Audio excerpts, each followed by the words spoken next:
Hello everyone, welcome back to Bhavna's wonderland. So thumbnail देखकर तो आपको पता चल ही गया होगा कि आज की वीडियो किस बारे में है। इस टॉपिक के बारे में लगभग बहुत सारे यूट्यूबर्स ने बात की है और इन जनरल भी बहुत सारे लोग इस बारे में बात करते हैं कि क्या चीज़ है जिसके वजह से आप गवर्नमेंट जॉब, चाहे वो एसएससी सीजीएल हो, बैंकिंग हो, रेलवेज़ हो या कोई भी जॉब एग्ज़ाम हो, आप क्रैक नहीं कर पा रहे हो। पॉइंट्स क्या क्या बताते हैं वे लोग? आपको हार्डवर्क करना चाहिए, आपको कंसिस्टेंसी रखनी चाहिए, आपको स्मार्ट वर्क करना चाहिए। ये सारे इन जनरल टॉप पॉइंट्स सब कोई बातें करते हैं और ये सच भी है। ये पॉइंट्स होने चाहिए तभी आप गवर्नमेंट जॉब या कोई भी चीज़ क्रैक कर पाओगे। बट द थिंग इज़, सिर्फ इतनी चीज़ें होने से गवर्नमेंट जॉब क्रैक नहीं हो जाता है। मैंने कई लोगों को देखा है जो बहुत ज़्यादा हार्डवर्क करते हैं, जिनकी पूरी डेडिकेशन है, पूरी कंसिस्टेंसी के साथ मेहनत कर रहे हैं और फुल ऑन डेडिकेटेड वे में वो तैयारी कर रहे हैं, लेकिन फिर भी कई सालों से वो प्रिपेयर कर रहे हैं, लेकिन अभी तक उनका जॉब नहीं क्रैक हुआ है। तो इसका एकमात्र उपाय, एकमात्र जो रीज़न है वो मैं आज इस वीडियो में बताने वाली हूँ। आप चिंता त्याग दें और इस वीडियो को आगे बिल्कुल ध्यान से सुनना एंड आपकी प्रॉब्लम मोस्ट प्रोबेबली ख़त्म हो जाएगी अगर आप इसे अच्छे से फॉलो करते हैं तो। Without any further ado, let's begin with the video. वो कौन सा पॉइंट है जिसकी वजह से आप कोई भी एग्ज़ाम जो आप एस्पायर कर रहे हैं उसे आप क्रैक नहीं कर पा रहे हैं, बहुत सारा हार्डवर्क और बहुत सारी कंसिस्टेंसी के बाद भी? वो पॉइंट है owning your mistakes. Yes, this is the point. First let me clarify you कि मैं ये पॉइंट किस आधार पे बता रही हूँ, वरना कुछ लोग बोलेंगे कि आप कैसे बोल रहे हो, ये पॉइंट इतना इम्पॉर्टेंट है क्या बाकी पॉइंट्स इम्पॉर्टेंट नहीं है। लेट मी एक्सप्लेन यू कि ये पॉइंट क्यों इम्पॉर्टेंट है, मैं कैसे आपको बता रही हूँ।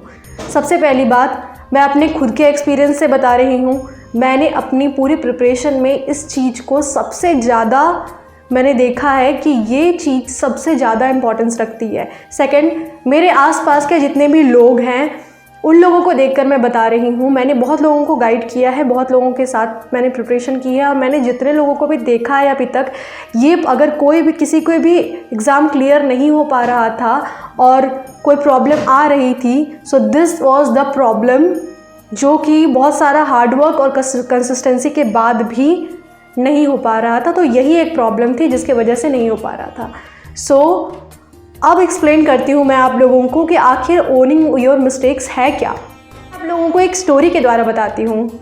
स्टोरी है एक लड़की के बारे में जिसका नाम हम मिस जेड रख लेते हैं। मिस जेड एसएससी सीजीएल का एक मॉक अटेम्प्ट कर रही थी और जब वो मॉक अटेम्प्ट कर रही थी तभी उसके आसपास के जो उसके नेबर्स थे और जो नेबर्स में जो छोटे छोटे बच्चे थे वो बहुत ज़्यादा खेलना स्टार्ट कर देते हैं और बहुत ज़्यादा हल्ला करना स्टार्ट कर देते हैं। मॉक का टाइम 10 से 12 बजे तक है, क्योंकि हम जानते हैं कि एग्ज़ाम का टाइम होता है एक और उसी टाइम में मॉक अटेम्प्ट करना चाहिए, तो उसे उस 2 घंटे के अंदर ही मॉक अटेम्प्ट करना था। तो वो मॉक को ब्रेक भी बीच में रोक भी नहीं सकती थी, तो उसने मॉक दिया और इतने सारे शोरगुल के बीच में उसका मॉक ख़राब हो गया।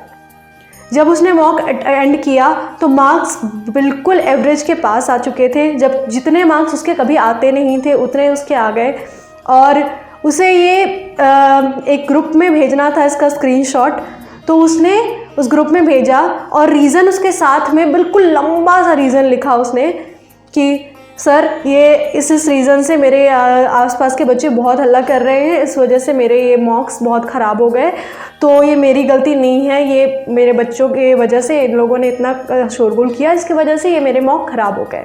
तो उसने ये सारी चीज़ें लिख करके उस ग्रुप में पोस्ट कर दिया और अपने दिमाग में भी ये बैठा लिया कि इन बच्चों की वजह से ही मेरा मार्क्स ख़राब हो गया है, मैं तो बहुत तेज़ हूँ, मेरे तो 180 आ जाते। तो ये चीज़ें हुई उसके साथ। उसके बाद दूसरे दिन भी सेम चीज़ें हुई, तीसरे दिन भी सेम चीज़ हुई और ये चीज़ चलती गई। अब एक और दूसरा केस आपको बताती हूँ। यही सेम लड़की मिस जेड एग्ज़ाम देने गई, एसएससी सीएचएसएल का एक एग्ज़ाम था। उस एग्ज़ाम में वो गई, उसकी तैयारी बहुत अच्छी थी, उसे लग रहा था इस बार तो मैं क्रैक कर ही लूँगी। वो एग्ज़ाम देने के लिए गई, बैठी और जब एग्ज़ाम स्टार्ट हुआ तो एग्ज़ाम स्मूथली चल रहा था, पर जो फ़ॉन्ट थे वो काफ़ी बड़े दिख रहे थे, फ़ॉन्ट बहुत बड़े थे। तो जब इंग्लिश का मॉक अटेम्प्ट किया तो कोई प्रॉब्लम नहीं आई। जैसे वो शिफ्ट किया, जैसे उसने शिफ्ट किया ये में रीजनिंग में शिफ्ट किया, तभी उसको स्क्रॉल करना पड़ा। जो स्क्रॉल होता है स्क्रीन में, जब एक पूरे क्वेश्चंस नहीं आ पाते हैं तो कुछ क्वेश्चंस नीचे होते हैं, आपको स्क्रॉल करना होता है। तो माउस से हम स्क्रॉल करते हैं, माउस का जो स्क्रॉल वाला बटन होता है वो उससे हम करते हैं, पर वहाँ पर वो स्क्रॉल वाला बटन काम नहीं करता है। और इस मिस जेड को नहीं पता था कि वो बटन काम नहीं करता है, और वो बार बार ट्राई कर रही है कि आखिर ये काम क्यों नहीं कर रहा है।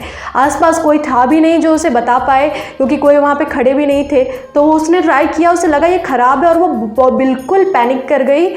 और उसके वजह से उसने नेक्स्ट किया क्वेश्चन को ट्राई करने का, और उसके बाद फिर जब वो क्वेश्चन ट्राई कर रही है तो पैनिक इतना ज़्यादा हो चुका था कि वो क्वेश्चंस भी रॉन्ग हो रहे हैं जो उसे दिख रहे थे।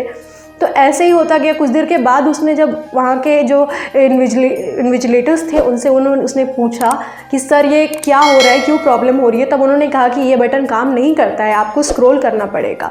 तब उसे पता चला, और उसके बाद उसके पैनिक इतनी ज़्यादा वो पैनिक कर चुकी थी कि उसे लगा था पूरा एग्ज़ाम तो ख़राब ही हो जाना है। अब उसका एग्ज़ाम एक्चुअल में ख़राब हो गया। वो पैनिक के कारण बहुत सारे क्वेश्चंस अटेम्प्ट नहीं कर पाई, और ऑलमोस्ट अगर वो 90 कर सकती थी तो वो 70 के अराउंड में रह गई। इस तरह से वो बाहर निकली।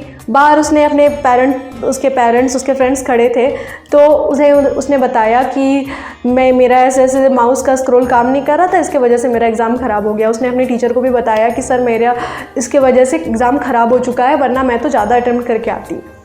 तो ये सारी चीज़ें उसके साथ मैं आप लोगों को बताती हूँ कि ये मिस जेड मैं ही थी। तो अभी आपका डाउट यही आ रहा होगा कि आखिर इतनी सारी चीज़ें करने के बाद आपने एग्ज़ाम क्लियर कैसे किया। तो मैं आप लोगों को ये भी चीज़ क्लियर करती हूँ।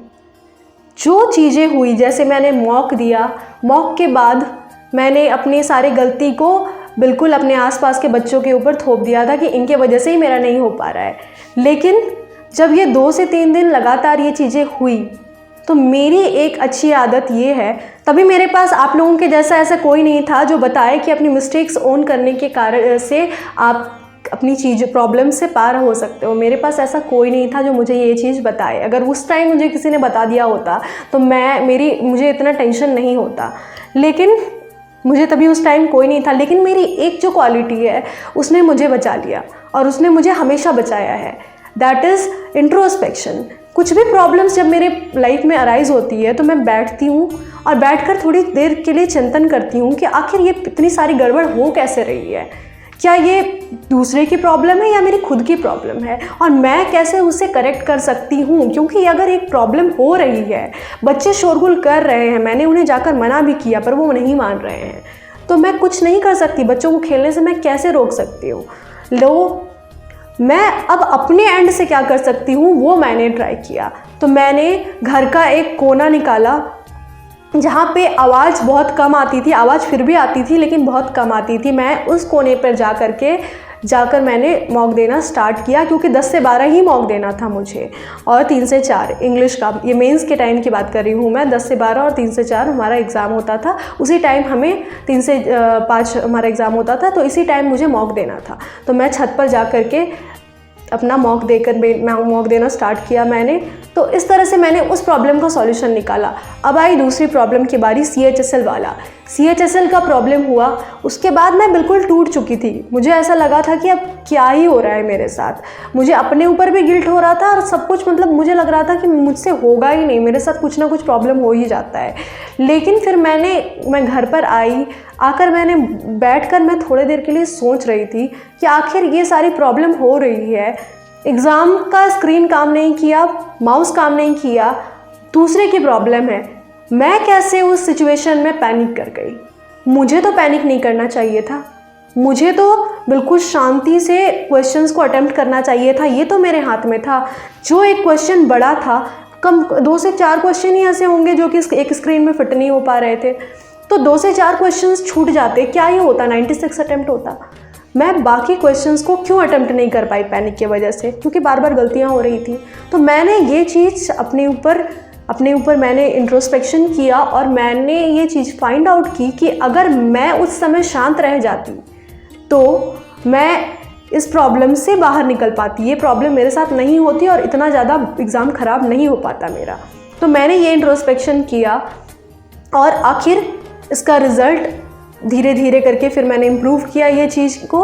वो प्रोसेस बाद में मैं बताऊंगी कि कैसे मैंने क्या क्या इम्प्रूव किया। लेकिन इस तरह से इंट्रोस्पेक्शन करने के बाद ही आप किसी अपनी गलती को पहले तो ओन करना है और उसके बाद फिर उसको रेक्टिफाई करने की कोशिश करनी है।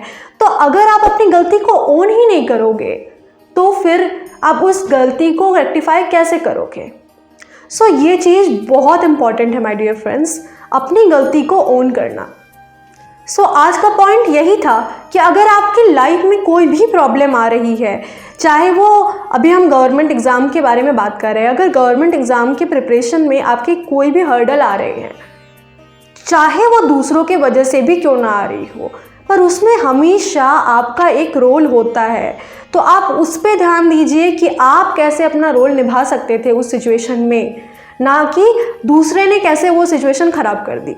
दूसरे फैक्टर्स, चाहे वो एग्ज़ाम के, कंप्यूटर का, चाहे वो किसी निर्जीव चीज़ की फैक्टर्स थे या फिर किसी इंसान ने आपकी कुछ प्रॉब्लम क्रिएट कर दी, चाहे कुछ भी हो, आप उस सिचुएशन में कैसे अपने आप को काम रख करके या फिर कैसे आप अपना इनपुट दे करके उस सिचुएशन को अच्छा कर सकते थे, इस चीज़ पर ध्यान देने की ज़रूरत है।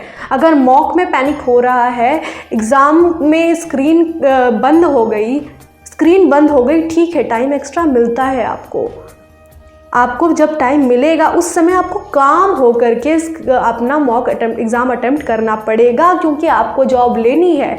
इन्विजिलेटर को, आसपास के लोगों को कोई फ़र्क नहीं पड़ता कि आपका जॉब निकले या ना निकले, पर आपको फ़र्क पड़ता है, आपके पेरेंट्स को फ़र्क पड़ता है।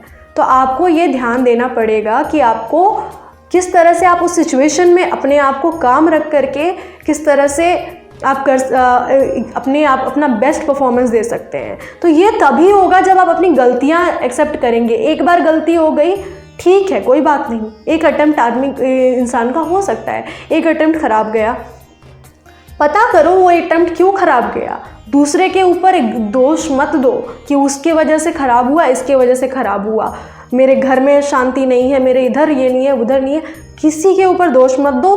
पहले खुद को देखो कि मैं कैसे, क्या गलती किया मैंने, क्या किस वजह से ख़राब हुआ और मैं अपना क्या इनपुट डाल सकती हूँ। सो अगर आप अपने गलती को ओन करोगे तो ही आप कुछ कर सकते हो, क्योंकि आसपास की सराउंडिंग्स पे हमारा कोई कंट्रोल नहीं होता।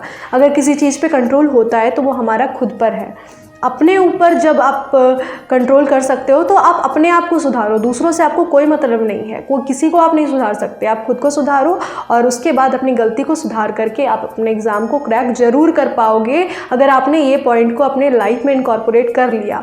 So you should be grateful कि मैं ये चीज़ें बता रही हूँ, क्योंकि ये चीज़ें आधे से ज़्यादा लोगों को नहीं पता होती है। तो आई होप कि आप ये वीडियो ज़्यादा से ज़्यादा लोगों तक शेयर करेंगे, ताकि ये ज़्यादा से ज़्यादा लोगों तक पहुँच पाए और सारे अपने अपने लाइफ में अपने अपने गोल्स को पूरा कर पाए। सो आज की वीडियो में इतना ही था। आप इन चीज़ों को अपने लाइफ में इनकॉर्पोरेट कीजिए and excel in your exam. So मैं मिलती हूँ आप लोगों से नेक्स्ट वीडियो में। Till then, bye bye.